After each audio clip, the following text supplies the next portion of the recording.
ಸಂಸ್ಥೆಯ ಅಧ್ಯಕ್ಷರೇ ಹಾಗೂ ಸದಸ್ಯರುಗಳು ಹಾಗೂ ಗ್ರಾಮದ ಪೋಷಕರು ಮತ್ತು ವಿದ್ಯಾರ್ಥಿಗಳು, ಇವತ್ತಿನ ದಿನ ನಮ್ಮೂರಲ್ಲಿ ಸಾಂಸ್ಕೃತಿಕ ಹಬ್ಬವನ್ನ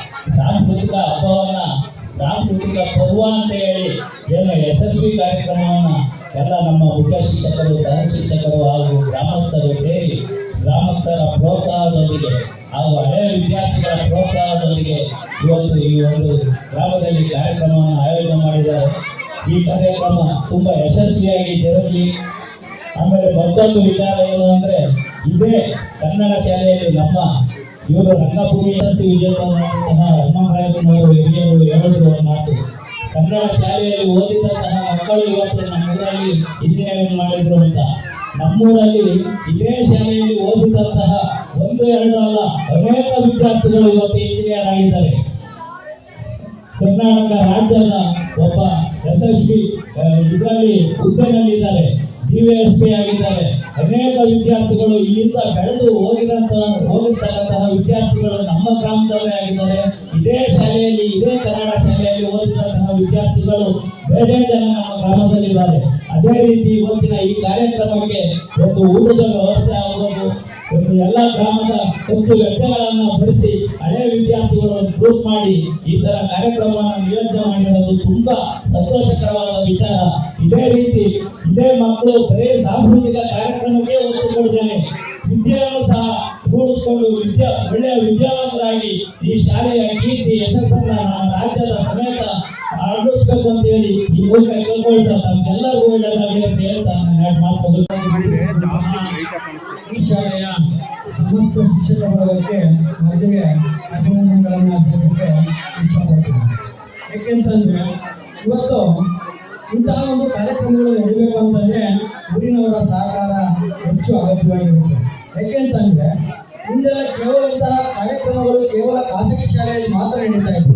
ಯಾಕೆಂತಂದ್ರೆ ಇವತ್ತು ಖಾಸಗಿ ಶಾಲೆಗೆ ಕಡಿಮೆ ಇಲ್ಲ ನಾವು ಅನ್ನುವಂತಹ ಒಂದು ಇದನ್ನ ಸರ್ಕಾರಿ ಶಾಲೆಯ ಮೊದಲನೇ ಶಾಲೆಯ ಮೂರನವರು ಇವತ್ತು ಶಾಲೆಯ ಒಂದು ಕಾರ್ಯಕ್ರಮವನ್ನು ಯಶಸ್ವಿಗೊಳಿಸಬೇಕು, ನಮ್ಮ ಶಾಲೆಯನ್ನು ಖಾಸಗಿ ಶಾಲೆಯನ್ನು ಮೂರನವರೇ ಕಾರಣ ರಿಸೀವ್ ಮಾಡಲ್ವಾ ಸರ್ಕಾರಿ ಶಾಲೆ ಉಳಿಸುವ ನಿಟ್ಟಿನಲ್ಲಿ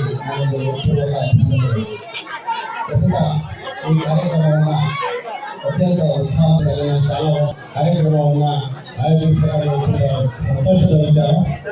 ಈ ಒಂದು ಕಾರ್ಯಕ್ರಮವನ್ನು ಈ ಶಾಲೆಯ ಮುಖ್ಯ ಶಿಕ್ಷಕರಾದಂತಹ ಕರೆಗಣಪುರವರು ಮತ್ತು ಈ ಒಂದು ಶಾಲೆಗೆ CRP ಕರ್ತವ್ಯ ನಿರ್ವಹಿಸಿ ಈ ಶಾಲೆಗೆ ಶಿಕ್ಷಕರಾಗಿ ಆಗಮಿಸಬೇಕಾದ ಅಜಿತ್ ಸರ್ ಅವರು ಈ ಒಂದು ಶಾಲೆಗೆ ಆಗಮಿಸಿದಾಗ ಅವರು ಈ ಒಂದು ಶಾಲೆಯ ಚಿತ್ರಣವನ್ನು ಬದಲಿಸಿ ಈ ಒಂದು ಕಾರ್ಯಕ್ರಮ ಮುಖ್ಯ ಶಿಕ್ಷಕರೊಟ್ಟಿಗೆ ಕೈ ಜೋಡಿಸಿ ಇಂತಹ ಹಲವು ಕಾರ್ಯಕ್ರಮಗಳನ್ನ ಯಶಸ್ವಿಗೊಳಿಸಿ ಅವರು ತುಂಬಾ ಶ್ರಮವನ್ನು ಪಟ್ಟಿದ್ದಾರೆ.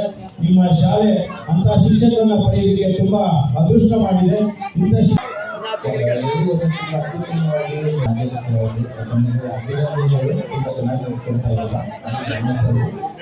ನಾನು ಹೇಳ್ಬೇಕಂದ್ರೆ ಒಟ್ಟಲ್ಲಿ ಯಾವುದೂ ಕಡಿಮೆ ಇಲ್ಲ. ಇಲ್ಲಿ ಪ್ರತಿಯೊಬ್ಬರು ಈಗ ಒಂದು ಹಳ್ಳಿ ನಾನು ಕೇಳೋದಕ್ಕೆ ಸರ್ಕಾರಿ ಶಾಲೆ ಕಡಿಮೆ ಇಲ್ಲ. ಪ್ರತಿಯೊಬ್ಬರು ಪ್ರತಿಯೊಂದು ಮನೆಯಿಂದಲೂ ಇಂಜಿನಿಯರ್ ಆಗಲಿ, ಪೊಲೀಸ್ ಆಗಲಿ, ಪ್ರತಿಯೊಂದು ಅನೇಕ ವಿದ್ಯಾರ್ಥಿಗಳು ಮಾಡಬಹುದು. ಅದಕ್ಕೆ ಬರೀ ಅಧ್ಯಾಪಕರಾಗಲಿ ಅಥವಾ ಅಷ್ಟೇ ಅಲ್ಲ, ಮನೆಯ ಮಕ್ಕಳ ಪಾಠಶಾಲೆ ಅಂತ ಹೇಳ್ತಾರೆ. ಅದಕ್ಕೆ ಪಾಲಕರಿಗೆ ತುಂಬಾ ಮುಖ್ಯ ಪಾತ್ರ ವಹಿಸುತ್ತೆ. ಅದಕ್ಕಾಗಿ ದಯವಿಟ್ಟು 8 ತಿಂಗಳಿಂದ ಎದ್ದೋಡಕ್ಕಾಗ್ತಿಲ್ಲ ಅಂತ ತುಂಬಾ ಸಫರ್ ಪಡ್ತಾ ಇದ್ರಂತೆ ನಮ್ಮ ಮೇಡಮ್. 96 kg, ಅದರಲ್ಲೂ ಕಾಲೆಲ್ಲ ದಪ್ಪ ಆಗಿತ್ತಂತೆ. ಮೇಡಮ್ ನಮಸ್ತೆ. ನಮಸ್ತೆ ಸರ್. ಮೇಡಮ್ ನೀವ್ ಹೇಳ್ತಾ ಇದ್ರಿ ತುಂಬಾ ಖುಷಿ ಆಯ್ತು. 8 ತಿಂಗಳು ಹಿಂದೆ ನನಗೆ ಎದ್ದೋಡಕ್ ಆಗ್ತಾ ನಿಜ ಸರ್, ಮನೇಲಿ ಕೆಲಸ ಮಾಡಕ್ ಆಗ್ತಾ ಇರಲಿಲ್ಲ. ಇವತ್ತು ಹೇಗಿದೆ ಮೇಡಮ್? ಇವಾಗ ನಿಜವಾಗ್ಲೂ ಸೂಪರ್ ಆಗಿದ್ದೀನಿ ಸರ್. ನಾನು ಜೀನಿ ತಗೊಂಡು, ಜೀನಿ ನನ್ನ 2ನೇ ತಾಯಿ ಅನ್ಬೋದು ನಿಜವಾಗ್ಲೂ. ಅಷ್ಟು ನಾನು ಋಣಿಯಾಗಿದ್ದೀನಿ ಜೀನಿಗೆ. 8 ತಿಂಗಳಿಂದ ಎಷ್ಟು ಕೆಜಿ ಇದ್ರಿ ಮೇಡಮ್? 96 kg ಇದ್ದೆ ಸರ್ ನಾನು. 8 ತಿಂಗಳ ನಂತರ ಮೇಡಮ್? 8 ತಿಂಗಳ ನಂತರ 78 kg ಆಗಿದ್ದೀನಿ. ಈಗ ಇರೋದು 78 kg. ಅವರು ಜೀನಿ ಸ್ಲಿಮ್ ನ ಯೂಸ್ ಮಾಡಿ 18 kg ಸಣ್ಣ ಆಗೋದಕ್ಕೆ ಖುಷಿ ಪಡ್ತಾ ಇಲ್ಲ. ಅವರು ಆರಾಮಾಗಿ ಅವ್ರ ಕೆಲಸನ ಅವರೇ ಮಾಡ್ಕೊಳ್ತಾ ಇದಾರೆ. ಮೇಡಮ್ ಅದ್ರ ಬಗ್ಗೆ ಏನ್ ಹೇಳ್ತೀರಾ ಮೇಡಮ್? ನಿಜವಾಗ್ಲೂ ಸರ್ ನನ್ನ ಕೆಲಸ ನಾನೇ ಮಾಡ್ಕೊಂತೇನೆ. ಅದಕ್ಕಿಂತ ಮುಂಚೆ ನನ್ನ ಮಗಳದ ಮೇಲೆ ತುಂಬಾ ನಾನು ಹೊರೆ ಆಗ್ತಾ ಇದ್ದೇನೆ. ನಾನು ಪಾಪ ಅವ್ರದ್ದು ಸಂಸಾರ ಬಿಟ್ಕೊಂಡು ನನ್ನ ನೋಡಕ್ ಬರ್ತಾ ಇದ್ಲು, ನಿಜವಾಗ್ಲೂ ನನ್ನ ಕಾಯಿಲೆ ನೋಡಕ್ ಬರ್ತಾ ಇದ್ಲು. ಸೊ ಸರ್ ವಾಕ್ ಹೋಗಕ್ ಹಿಡ್ದು ಮುಂದೆ ಒಂದು 10 ಹೆಜ್ಜೆ ಇಡಕ್ ಆಗ್ತಿರ್ಲಿಲ್ಲ, ಮಂಡಿ ಹಿಡ್ಕೊಂಡ್ಬಿಡೋದು ನನಗೆ, ದಪ್ಪ ಇದ್ದು ಕಾಲು. ಬೆಳಗ್ಗೆ ಎದ್ರೆ ಶುಗರ್ಗಾಗ್ಲಿ BP-ಗಾಗ್ಲಿ ಇಂಜೆಕ್ಷನ್ ತಗೋಬೇಕು, ಇವೆಲ್ಲ ಏನು ಇಲ್ಲ. ದಪ್ಪ ಇದ್ದೀರಾ, ಆರೋಗ್ಯ ಹಾಳು ಮಾಡ್ಕೊತಿದ್ರೆ ಎಲ್ಲರೂ ಹುಷಾರ್ ಮಾಡ್ಕೊಳ್ಳಿ. ಎಲ್ಲರಿಗೂ ನಾನು ಮನವಿ ಮಾಡ್ಕೊಳ್ಳೋದಿಷ್ಟೇ, ಜೀನಿ ಸ್ಲಿಮ್ ತಗೊಂಡು ಆರೋಗ್ಯ ಚೆನ್ನಾಗಿ ನೋಡ್ಕೊಳ್ಳಿ. ನಾನಂತೂ ತುಂಬಾ ಸಂತೋಷವಾಗಿದ್ದೀನಿ ಸರ್, ನಿಜವಾಗ್ಲು. ನೋಡಿ, ನೀವು ಮಾಡ್ಬೇಕಾರದಿಷ್ಟೇ, ಅಂದ್ರೆ ನೀವು ದಪ್ಪ ಇದ್ದೀರಾ, ಟೆನ್ಷನ್ ತಗಬೇಡಿ. ಕೆಲಸ ಮಾಡಕ್ ಆಗ್ತಿಲ್ವಾ, ಏನ್ಕು ಟೆನ್ಷನ್ ತಗಬೇಡಿ. BP ಇರ್ಲಿ, ಶುಗರ್ ಇರ್ಲಿ, ಯಾವ್ದು ಕಾರಣ ಯಾವುದೇ ಇರ್ಲಿ, ಇದೊಂದು ಫುಡ್, ಯಾವುದೇ ಮೆಡಿಸಿನ್ ಅಲ್ಲ, ಆಹಾರ ಇದು, ಏನು ಅಲ್ಲ ಫುಡ್. ಹೌದು ಸರ್. ನೀವು ಸಣ್ಣ ಆಗ್ಬೇಕು ಅಂತಂದ್ರೆ ಬೆಳಗ್ಗೆ 1 ಗ್ಲಾಸ್ ನೀರಿಗೆ 1.5 ಸ್ಪೂನ್ ಪೌಡರ್ ಹಾಕ್ಬಿಟ್ಟು ಚೆನ್ನಾಗಿ ಗಂಜಿ ಮಾಡ್ಕೊಂಡು 5 ರಿಂದ 10 ನಿಮಿಷ ಕುದಿಸಿ ಬೆಳಗ್ಗೆ 1 ಗ್ಲಾಸ್, ಸಂಜೆ ಕುಡಿದಿರಿ. ಆರಾಮ ಬೆಳಗ್ಗೆ ಲೈಟ್ ಟಿಫನ್ ಮಾಡಿ, ಮಧ್ಯಾಹ್ನ ಹೊಟ್ಟೆ ತುಂಬಾ ಊಟ ಮಾಡಿ, ನೈಟ್ ಏನು ಊಟ ಬೇಕು ಅನ್ಸಲ್ಲ, ಯಾಕಂದ್ರೆ ಇದನ್ನೇ ಕುಡಿದಿರ್ತೀರಾ, ಹೊಟ್ಟೆ ತುಂಬಿರುತ್ತೆ. ವೆಜ್ಜು ನಾನ್ ವೆಜ್ ಏನ್ ಬೇಕಾದ್ರೂ ತಿನ್ನಿ, ನಾವು ತಿನ್ಬೇಡ ಅಂತ ಹೇಳೋದಿಷ್ಟೇ. ಮೈದಾ ಹಾಕಿರೋಂಥ ಪಿಜ್ಜಾ ಬರ್ಗರ್ ತಿನ್ಬೇಡಿ, ಸಕ್ಕರೆ ಹಾಕಿರೋ ಅಂತ ಕಾಫಿ ಟೀ ಕುಡಿಬೇಡಿ, ಸ್ವೀಟ್ ತಿನ್ಬೇಡಿ. ಅದನ್ನ ಬಿಟ್ಟು ಏನ್ ಬೇಕಾದ್ರೂ ಊಟ ಮಾಡ್ಬೋದು. ಆರಾಮಾಗಿ ಸೈಡ್ ಎಫೆಕ್ಟ್ ಇಲ್ದಾಗ ಸಣ್ಣ ಆಗ್ತೀರಾ. ಯಾವ ಮಾತ್ರೆ ಇಲ್ಲ, ಯಾವ ಮೆಡಿಸಿನ್ ಇಲ್ಲ, ಏನಿಲ್ಲ. ಇವಾಗ ಆರಾಮಾಗಿ ಒಂದು ಮಾತ್ರೆನೂ ತಿಂತಾ ಇಲ್ಲ ಇವಾಗ ನಾನು, ನಿಜವಾಗ್ಲೂ ಅಷ್ಟು ಆರಾಮಾಗಿದ್ದೀನಿ.